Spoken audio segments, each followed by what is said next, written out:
Oke, Assalamualaikum warahmatullahi wabarakatuh. Baiklah, pagi Anda semuanya. Sekarang bertemu lagi kita dengan mata pelajaran dasar-dasar kuliner.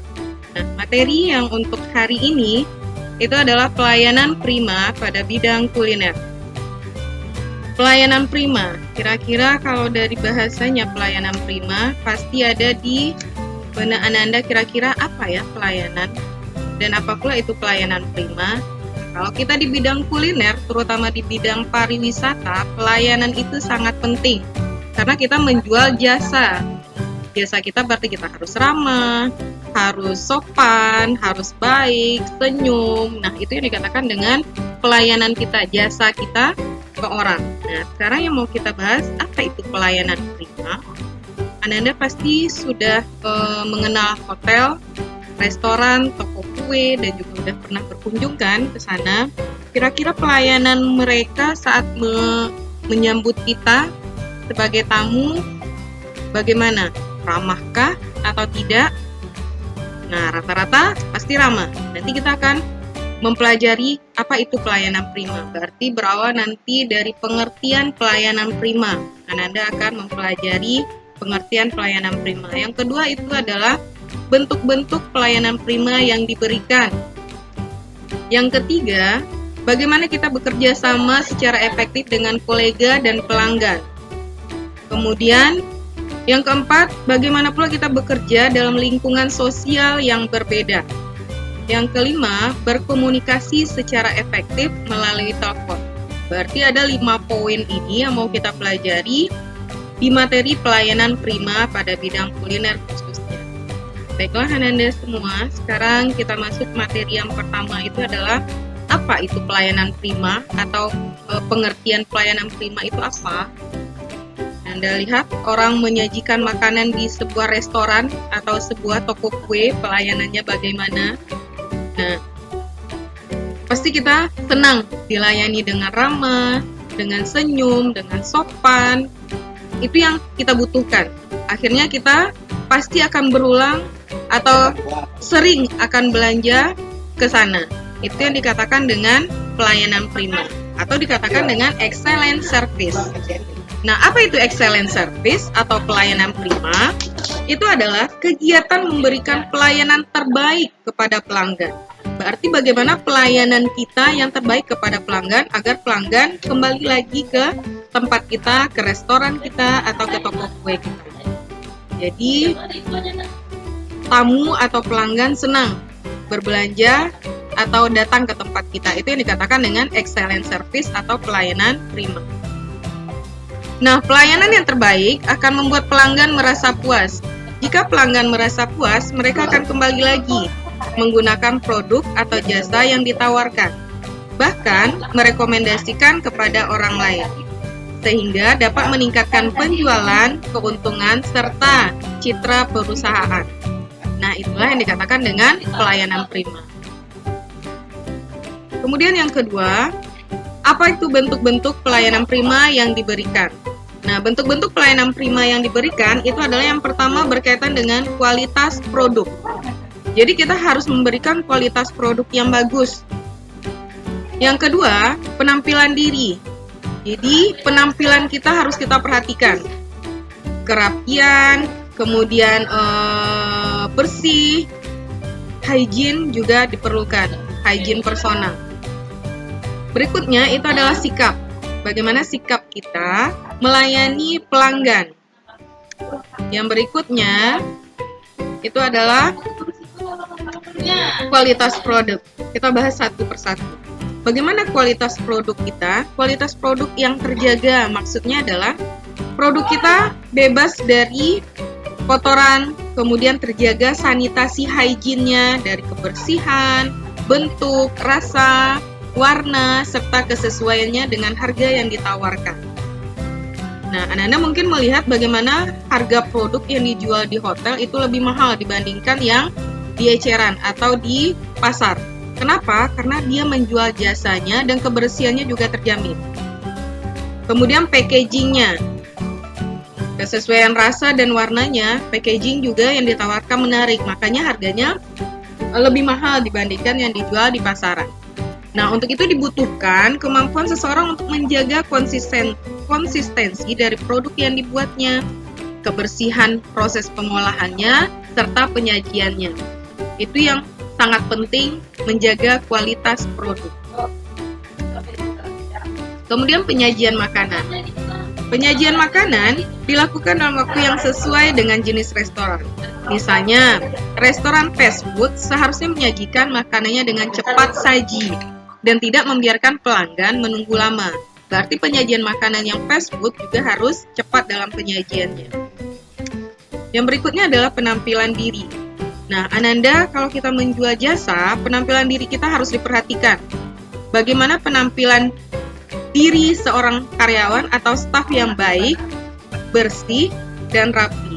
Nah, penampilan dapat dinilai dari dua sisi, yaitu penampilan fisik dan non-fisik. Kalau fisik dari ujung kaki sampai ujung rambut. Nah, yang kemudian yang non-fisik itu gaya bicara dan bersikap. Bagaimana Ananda bersikap? Senyum, ramah, sopan, dan orang senang. Jadi Ananda gak hanya tegang, kemudian tanpa senyum melayani pelanggan, akhirnya pelanggan tidak mau dan tidak akan kembali lagi ke toko kita atau ke restoran kita atau ke hotel kita. Nah, itu perlu penampilan diri. Nah, inilah yang dibutuhkan di dalam pelayanan prima. Anda harus paham ya. Di dalam bidang pariwisata, terutama kita kuliner, itu kita menjual jasa. Jasa yang kita jual, jadi yang pertama penampilan diri kita, keramahan kita, ya, kemudian bagaimana kualitas produk yang kita jual, kemudian penyajian makanan kita, itu yang harus diperhatikan. Kemudian sikap.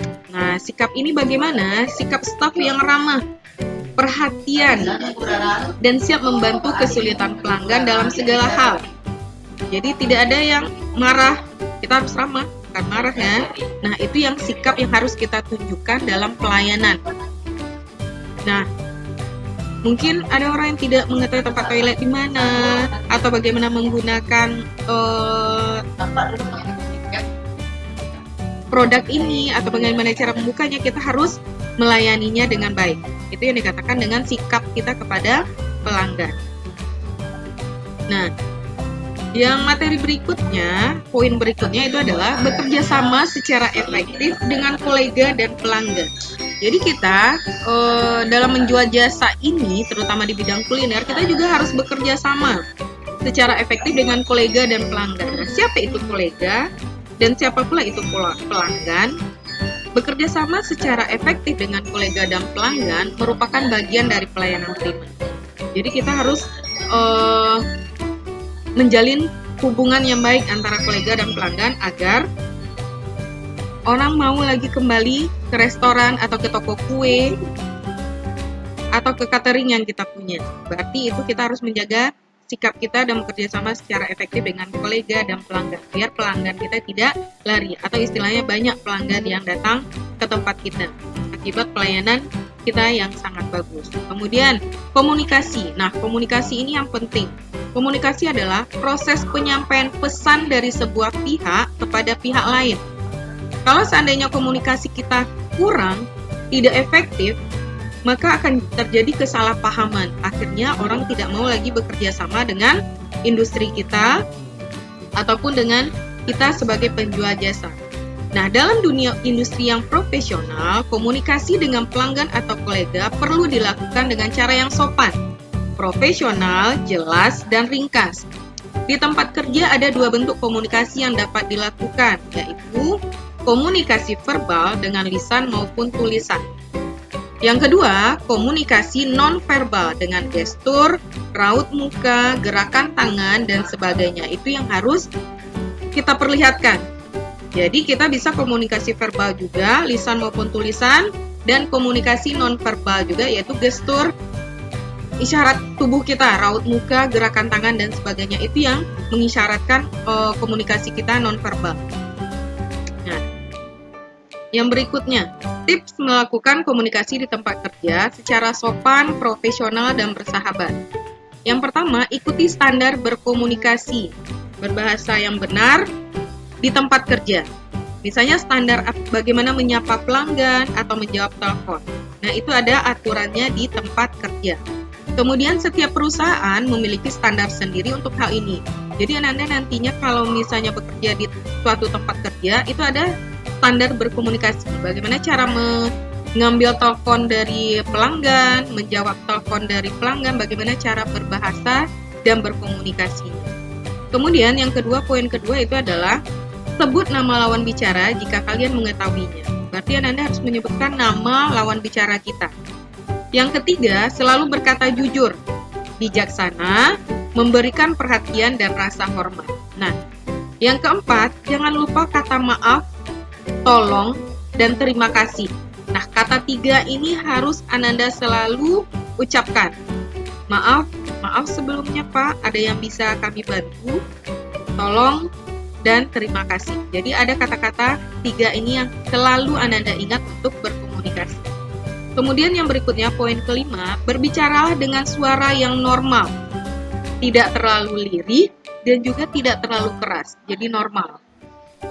Yang keenam, pastikan gestur nonverbal yang dilakukan sesuai dengan perkataan yang diucapkan. Jadi harus sesuai gerak-gerik tubuh kita, harus sesuai dengan perkataan kita. Nah,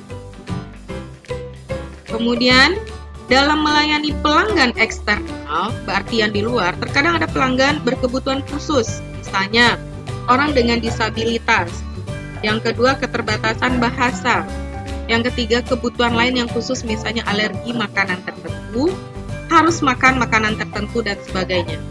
Di samping melakukan komunikasi yang efektif, mampu juga kita bekerja dalam tim, juga termasuk dari excellent service. Jadi bagaimana kita bekerja sama di dalam tim. Nanti Anda kalau di kitchen, sebuah hotel, itu ada timnya. Ada eksekutif chef, kemudian ada yang head cooker, ada yang chef, dan ada steward yang tukang cuci segala macamnya. Nah, itu harus bekerja sama. Jadi bekerja sama di dalam tim bagaimana menyelesaikan beberapa menu secara cepat dan enak. Kemudian juga dalam keadaan bersih dan sehat. Berarti sanitasi hygiene-nya juga harus kita perhatikan. Dan yang pertama, kita tidak tahu cara melakukan suatu pekerjaan tertentu. Yang kedua, kita tidak punya waktu untuk melakukan pekerjaan tersebut. Yang ketiga, orang lain lebih terampil melakukan pekerjaan tersebut. Yang keempat, pekerjaan perlu dilakukan oleh lebih dari satu orang. Nah, inilah hal-hal yang harus kita kerjakan kenapa kita bekerja di dalam tim. Tidak bisa dikerjakan perorangan atau sendiri. Itu yang dibutuhkan adalah tim. Kemudian, yang poin keempat, bekerja dalam lingkungan sosial yang berbeda. Nah, kita harus bekerja sama dalam semua lingkungan sosial yang berbeda. Ada banyak hal yang membuat menjadi berbeda, baik itu sifat, cara hidup, pendidikan, latar belakang keluarga, dan juga ketertarikan terhadap suatu hal, serta selera makan, bahasa, dan lain sebagainya. Nah, inilah yang membuat kita berbeda di lingkungan sosial, tapi kita tetap bekerja dalam lingkungan sosial yang berbeda. Bagaimana kita menyesuaikan adaptasi diri kita, melayani secara prima juga, walaupun berbeda. Nah, kita harus mempelajari bagaimana dengan perbedaan ini kita bisa melayani orang-orang ini sehingga pelayanan kita prima. Memberikan pelayanan terbaik kita di dalam lingkungan sosial yang berbeda. Walaupun dia berbeda dengan kita, tapi kita mampu menyesuaikan diri kita memberikan pelayanan yang prima. Nah, ini banyak hal yang dapat menjadi sumber kesalahpahaman ketika berkomunikasi dengan orang yang berbeda budaya dengan kita. Seperti apa? 1. Pesan yang disampaikan kurang jelas atau tidak lengkap, sehingga lawan bicara tidak dapat mengerti. Yang kedua, merasa bahwa budaya sendiri adalah yang paling unggul. Yang ketiga, tidak sabar ketika menghadapi kendala bahasa maupun kebiasaan tertentu. Yang keempat, langsung memberikan penilaian yang buruk kepada orang lain yang berbeda. Yang kelima, konflik berdasarkan nilai-nilai pribadi, kepercayaan, penilaian personal, dan opening. Nah, inilah yang di lingkungan yang berbeda. Sebaik apapun berkomunikasi dan bekerja dalam tim, karena kita tetap tidak dapat menghindari kesalahpahaman. Jadi, usahakan kesalahpahaman itu sekecil mungkin dan bisa kita selesaikan dan meluruskannya, sehingga pekerjaan kita di dalam tim pun tidak akan terganggu. Pekerjaan dapat terselesaikan dengan baik dan pelayanan yang diberikan pun juga akan lebih sempurna. Nah, inilah ada beberapa hal-hal yang perlu kita lakukan agar tidak terjadi kesalahpahaman. Yang pertama, mengidentifikasi kesalahpahaman secara cepat, sehingga dapat mengatasinya juga dengan cara cepat. Yang kedua, jika kesalahpahaman terjadi, harus mempertimbangkan semua kemungkinan perbedaan budaya. Dan kita perlu memandang dan berbagai sudut pandang, tidak hanya pandangan kita sendiri. Kemudian yang ketiga, mendiskusikan masalah dengan sopan dan berbicara langsung dengan orang yang bersangkutan dengan cara yang hormat. Walaupun dia lebih kecil, kita harus hormat. Yang keempat, meminta maaf atas ketidaknyamanan dan kesalahpahaman yang mungkin terjadi. Yang kelima, jika perlu, seluruh masalah yang terjadi perlu disampaikan kepada orang yang bertanggung jawab atau atasan, agar masalah dapat selesai dan tidak terulang kembali. Yang keenam, jangan terburu-buru dalam mengambil keputusan, semua harus dipertimbangkan dengan matang. Nah, inilah beberapa hal yang perlu dilakukan kalau terjadi kesalahpahaman saat bekerja. Poin kelima, berkomunikasi secara efektif melalui telepon. Nah, kita di dalam pariwisata, terutama jurusan kuliner, berkomunikasi itu sangat penting melalui telepon, terutama untuk menerima orderan. Jadi jangan sampai salah orderan dan jangan sampai salah pula menyampaikannya kepada chef, apa yang mau diolah oleh chef. Nah, ini yang harus Anda perhatikan. Jadi berkomunikasi melalui telepon adalah salah satu kegiatan yang banyak dilakukan oleh profesional yang bekerja di industri kuliner. Pelanggan eksternal akan menelpon perusahaan kita untuk melakukan pemesanan produk atau orderan, kemudian melakukan pengecekan, mengubah atau membatalkan pesanan, menanyakan detail produk dan jasa yang dapat kita berikan, atau mungkin pelanggan menelpon untuk komplain. Jadi banyak. Orang lain atau pelanggan menelpon itu banyak halnya, bisa memesan orderan, komplain juga, pengecekan harga, detail produk, jasa apa yang kita berikan. Nah, itu yang mau ditelepon atau dilakukan pelanggan. Nah, ketika telepon berdering, kita harus sesegera mungkin untuk diangkat dan dijawab. Jangan dibiarkan sampai 3 atau lebih. Sekali langsung kita jawab kalau bisa. Karena apa? Orang beranggapan kalau seandainya kita mengangkat lama, berarti kita tidak respect terhadap orderan yang masuk. Jadi kita harus menggunakan kata bahasa yang sopan, menyapa sesuai standar perusahaan, kemudian memberikan sikap yang antusias dan bersahabat. Kemudian menawarkan bantuan dan jangan membuat orang ditelepon jadi bingung dan ragu, apalagi lama saat berbicara. Nah, itu yang harus kita perhatikan. Jika kamu tahu siapa yang menelpon, maka sapalah dengan ramah dan sopan. Nah, itulah pelayanan prima di bidang kuliner yang harus Ananda praktekkan, harus Ananda pelajari, dan harus Ananda pahami. Karena kita di bidang pariwisata, kita benar-benar menjual jasa. Jadi murah senyum, kemudian ramah, sopan, grooming kita, penampilan diri juga itu harus diperlihatkan. Nah, itulah pelayanan prima yang kita pelajari pada materi untuk hari ini. Semoga Anda paham. Ibu akhiri materinya. Wabillahi taufiq wa hidayah. Wassalamualaikum warahmatullahi wabarakatuh.